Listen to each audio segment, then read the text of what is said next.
Date आज 23 सितंबर 2021। ये सब टॉपिक कवर करेंगे इस क्लास में। फर्स्ट टॉपिक है वर्ल्ड राइनो डे। हर साल 22 सितंबर को मनाया जाता है वर्ल्ड राइनो डे, ताकि लोगों में राइनो के रिगार्डिंग अवेयरनेस यानी कि जागरूकता फैलाई जा सके, इनको कंजर्व करने के लिए।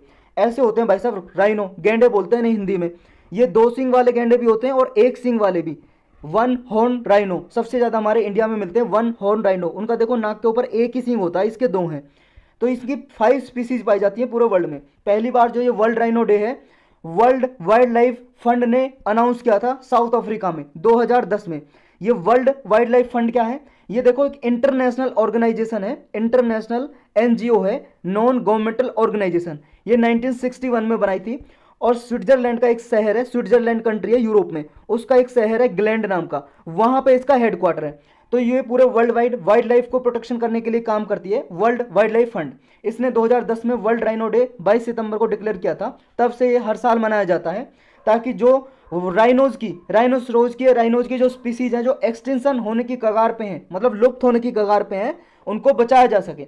पूरे वर्ल्ड में देखो 5 स्पीसीज मिलती हैं पूरे वर्ल्ड में। मतलब ये राइनो स्पीसीज 5 तरह के मिलते हैं, एशिया में, अफ्रीका में और आपके इंडिया में भी मिलते हैं, साउथ एशिया में। कौन कौन से मिलते हैं देखो, एक तो वाइट राइनोज होता है, एक ब्लैक राइनोज होता है, ये अफ्रीका में मिलते हैं। ग्रेटर वन हॉर्न राइनो होते हैं, जावा और सुमत्रा राइनो, ये एशिया में मिलते हैं। ये जावा और सुमत्रा देखो ये इंडोनेशिया का पार्ट है, इसलिए इनका नाम रख दिया जावा। ये है जावा और ये है सुमत्रा। यहाँ पे जो राइनोसोरोज मिलते हैं, जो देखो सिर्फ यहीं पे नहीं मिलते हैं, वो और जगह भी मिलते हैं, लेकिन अधिकतर यहाँ पे मिलते हैं जावा और सुमत्रा, तो इनका नाम आइलैंड के नाम पे ही रखा हुआ है। ये देखो आयुसियन की रेड लिस्ट में 5 कैटेगरी हैं राइनोसोरस की, अलग अलग आती हैं। जो आयुसियन है, आयुसियन क्या है? International union for conservation of nature. ये भी एक इंटरनेशनल नॉन प्रॉफिट ऑर्गेनाइजेशन है। इसके बारे में डिटेल में जानना तो आप इन्वायरमेंट की प्ले लिस्ट में जाकर लेक्चर देख सकते हो। तो इसकी 9 लिस्ट होती हैं, थ्रेटन लिस्ट। उनमें अलग अलग कैटेगरी में स्पीसीज को डाला जाता है, जिस हिसाब के उसकी पॉपुलेशन है और उसको जितना खतरा है। जो व्हाइट राइनो है, इसको नियर थ्रेटन्ड कैटेगरी में डाला हुआ है। और जो ब्लैक राइनो है, जावा और सुमत्रा राहुन, इनको क्रिटिकली एंडेंजर्ड कैटेगरी में डाला हुआ है 3 को। और जो हमारा सबसे ज़्यादा पाया जाता है हमारे इंडिया में, वो है ग्रेटर वन राइनो। ये सबसे ज़्यादा असम में मिलता है और ये है वनरेबल कैटेगरी में, मतलब इसकी अच्छी खासी पॉपुलेशन है। नेक्स्ट है अपना टॉपिक स्पेस वेदर। देखो स्पेस वेदर का मतलब आसमान में कैसा मौसम रहता है। ये स्पेस वेदर के बारे में अभी एक रीसेंट स्टडी की गई है, जो सोलर एटमॉस्फेयर है उसकी स्टडी की जा रही है। और ऐसा अनुमान लगाया है कि एक्सपेक्टेशन लगा रही है कि जो हम देखो कुछ सालों में आदित्य L1 मिशन भेजेंगे सोलर की स्टडी करने के लिए। सोलर मिशन है ये, हमारा इंडिया का फर्स्ट मिशन होगा आदित्य L1। मतलब सन की स्टडी करेगा या सूरज का अध्ययन करेगा, रिसर्च करेगा सूरज की लेयर के बारे में कि टेम्परेचर कितना, कैसे, कहाँ पे है और क्यों है। कोरोना में टेम्परेचर इतना ज़्यादा क्यों है? कोरोना मतलब सन की लेयर का नाम है, सन की परत। जैसे ये भाई साहब सन है, सन की लेयर है, सन की लेयर है, जो आउटर लेयर है उसको बोलते हैं परत है कोरोना। वो कोरोना की सेम स्पेलिंग है जो कोरोना ये फैल रहा है अभी, बीमारी है जो। देखो तो ये स्टडी अभी की है कि जो कोरोनल मास इजेक्शन होता है, इसके बारे में अध्ययन किया है और पता लगाया है कि आगे अगर हम सैटेलाइट वगैरह भेजते हैं आसमान में, स्पेस में, और जो हमारे एग्जिस्टिंग सैटेलाइट हैं ऑलरेडी स्पेस में, उनको क्या नुकसान पहुंचेगा इनसे, ये स्टडी की गई है। ये स्पेस वेदर को डिफाइन कैसे करोगे? स्पेस वेदर एक ऐसी कंडीशन है सोलर विंड और नियर अर्थ सरफेस में, जिसमें क्या है, इस स्पेस वेदर की वजह से, जिसमें सोलर विंड भी होती है। सोलर विंड का मतलब होता है जैसे सन है, सन से जो हीट निकल रही है, ये हीट ही क्या है? सोलर विंड है। और ये बहुत ही लार्ज एक्सटेंट में, बहुत ही अधिक मात्रा में निकल रही है। इसी को बोलते हैं सोलर, ये coronal mass ejection, coronal mass ejection. देखो इसके बारे में डिटेल में जानना तो साइंस एंड टेक की प्लेलिस्ट में आप आदित्य L1 के ऊपर लेक्चर बना हुआ है, वो आप देख सकते हो। और देखो एक टॉपिक और न्यूज़ में था, ये हवाना सिंड्रोम, उसके ऊपर मैंने देखो स्पेशल लेक्चर बनाया हुआ है, साइंस एंड टेक की प्लेलिस्ट में जाकर देख सकते हो। तो इसलिए मैंने वो इस करंट अफेयर में नहीं लिया है। तो आपको देखना है तो वहाँ पे साइंस एंड टेक की प्लेलिस्ट में रिवाइज कर सकते हो। अगर नोट्स बनाए हुए हैं तो वहाँ से रिवाइज करना। वैसे शॉर्टकट में बता देता हूँ मैं, पहले इसी टॉपिक को कवर कर लेते हैं। दो सोलर विंड और नियर अर्थ सरफेस, हमारे अर्थ के पास वाला जो स्पेस है उसमें, ये उसको ही बोलते हैं हम स्पेस वेदर, स्पेस वेदर। और ये हमारे जो सैटेलाइट होते हैं या टेक्नोलॉजी होती हैं, उनको कैसे अफेक्ट करता है? ये क्या है, जो स्पेस वेदर है, जो सोलर विंड निकल रही है, इनसे क्या है हमारी जो टेक्नोलॉजी है, सैटेलाइट वगैरह, उनको अफेक्ट कर सकता है, प्रभावित कर सकता है, और कैसे अफेक्ट करेगा उसके बारे में ये रिसेंट स्टडी हुई है, अध्ययन हुआ है, जिसकी वजह से ये न्यूज में है। ये स्पेस वेदर जो है, स्पेस वेदर अर्थ के पास वाला मेनली किसके कारण है, कोरोनल मास इजेक्शन, और कोरोनल मास इजेक्शन के बारे में हमने ऊपर पढ़ा। और ये देखो सोलर विंड जो होती है, जिस मतलब चार्ज, ये स्टीम ऑफ चार्ज पार्टिकल है जो सन से इमिट होता रहता है, सन से निकलता रहता है, उसी को सोलर विंड बोलते हैं। और बहुत बहुत ही ज़्यादा एक्सट्रीम, बहुत ही लार्ज मतलब क्वांटिटी में जब निकलता है ये, कोरोनल मास इजेक्शन उसको बोल देते हैं। नेक्स्ट टॉपिक है अपना, पहले उसको पढ़ लेते हैं हम, हवाना सिंड्रोम। देखो हवाना सिंड्रोम क्या है, हवाना एक जगह है क्यूबा में, क्यूबा के पास है एक जगह है, मतलब यूएसए जो है ना, ये है भाई साहब, ये यूएसए, यूएसए के पास है, क्यूबा के पास हवाना है। यहाँ पे यूएसए ने अपने सैनिक कुछ तैनात करे थे कुछ समय पहले। तो वहाँ पे क्या है, लोगों ने कुछ ऐसा देखा, टायर्डनेस हो रही है उन्हें, या उन्हें क्या है, जुकाम हो रहा है, या सर दर्द हो रहा है, या उनकी सोचने समझने की शक्ति कमजोर हो रही है।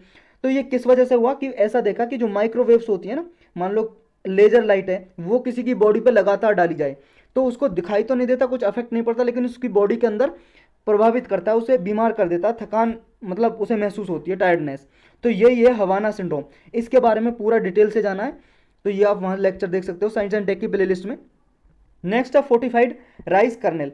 देखो फोर्टिफाइड राइस कर्नेल के लिए सेंट्रल गवर्नमेंट ने अभी स्पेसिफिकेशन जारी किए हैं, इशू किए हैं। स्पेसिफिकेशन का मतलब है विशेष विवरण, मतलब कि जो फोर्टिफाइड राइस होंगे, मतलब फोर्टिफाइड राइस का मतलब चावल है, उनमें कुछ क्या है, उनमें फोर्टिफाइड कर दिया, उनमें कुछ विटामिन मिनरल ऐड कर दिए हैं, विटामिन मिनरल आयरन वगैरह, कुछ ऐसे मिनरल जो बॉडी के लिए असेंशियल हैं, आवश्यक हैं, ऐसे मिनरल्स ऐड कर दिए हैं, उसी को बोलते हैं फोर्टिफाइड राइस। तो फोर्टिफाइड राइस जो अभी इसके लिए स्पेसिफिकन इश्यू की है, मतलब क्या क्या इसमें कितनी क्वांटिटी होगी, आयरन कितना होगा, विटामिन कितनी होगी, विटामिन ए कितनी होगी, विटामिन बी कितनी होगी, ऐसा विवरण अभी पेश किया है। किसने इशू किया है, ministry of consumer affair, food and public distribution ने।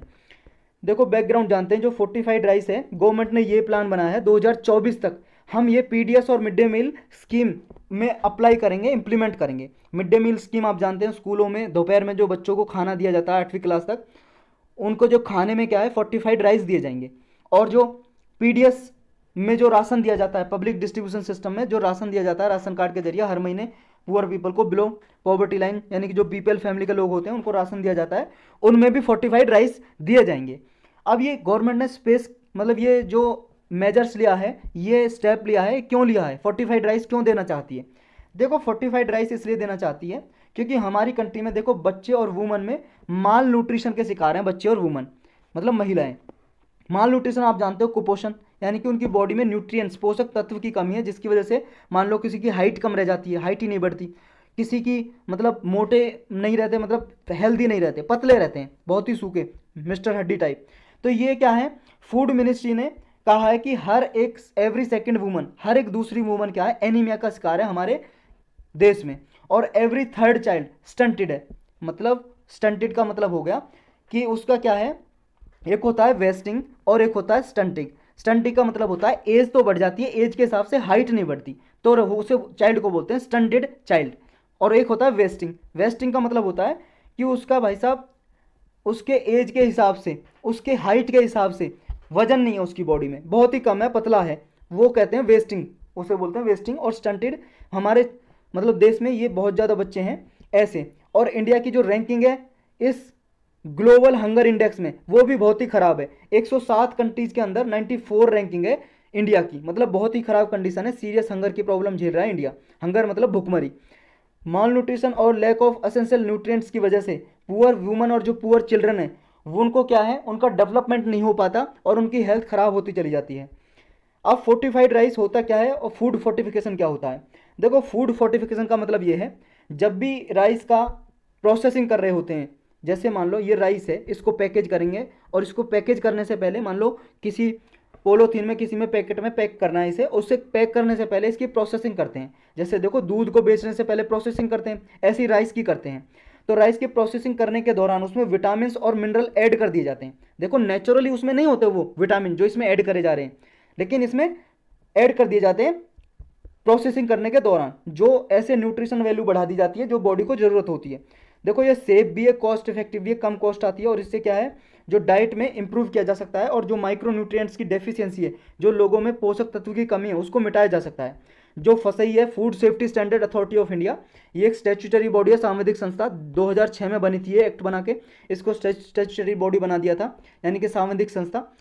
इसने डिफाइन क्या है, इसके अनुसार जो फूड फोर्टिफिकेशन है, फूड फोर्टिफिकेशन की डेफिनेशन क्या है, फोर्टिफिकेशन है जब डेलिबरेटली किसी माइक्रो मतलब असेंशियल माइक्रो न्यूट्रिएंट्स का फूड में इंक्रीज करना, मतलब कि ये इसका मतलब हुआ किसी फूड में, भोजन में अगर डेलिबरेटली का मतलब है जानबूझकर ऐसे पोषक तत्वों को बढ़ा दिया जाए जो शरीर के लिए, बॉडी के लिए ज़रूरी हैं, और उसकी न्यूट्रिशन क्वालिटी बढ़ जाए फूड की, इसी को बोलते हैं क्या, फूड फोर्टिफिकेशन। ये क्या है, बॉडी में इसके कोई हेल्थ रिस्क ऐसा नहीं होता, इससे कोई नुकसान नहीं होता।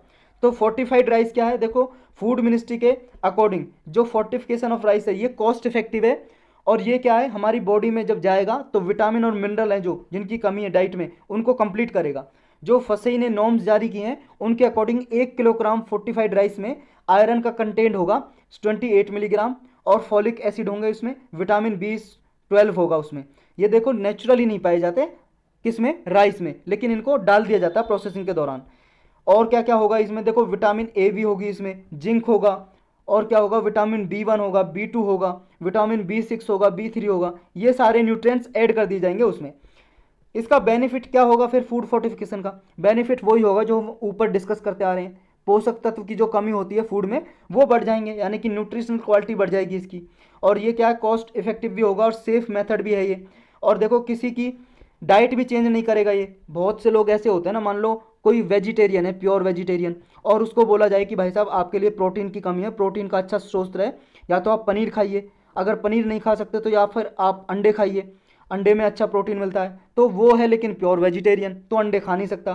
तो ये देखो भाई साहब उसके लिए भी अच्छा है, क्योंकि देखो कुछ उसकी क्या है, स्टेपल डाइट जो होती है, स्टेपल डाइट का मतलब होता है बंदा जो क्या है, स्टेपल फूड होता है, स्टेपल डाइट जो उसकी नेचुरल डाइट होती है, जैसे मान लो कहीं पे राइस ही खाया जाता है, कहीं पे रोटियां खाई जाती हैं, तो ये क्या स्टेपल फूड हो गया, तो उसके फूड में चेंज भी नहीं होगा, जो राइस खाता राइस ही खाता रहे, लेकिन राइस को में न्यूट्रिएंट्स बढ़ाए दे जाएंगे। तो एक तरह से ये सोशियो कल्चरली भी एक्सेप्टेबल होगा, किसी की मान लो कल्चर को भी नुकसान नहीं पहुंचाएगा, और फूड की भी करेक्टरिस्टिक्स को कोई चेंज नहीं करेगा।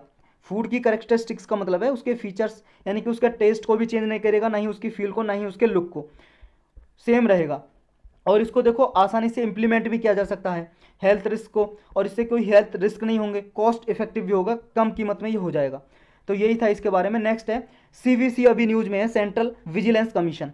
देखो ये एक नॉन कॉन्स्टिट्यूशनल बॉडी है, यानी कि स्टैट्यूटरी बॉडी है।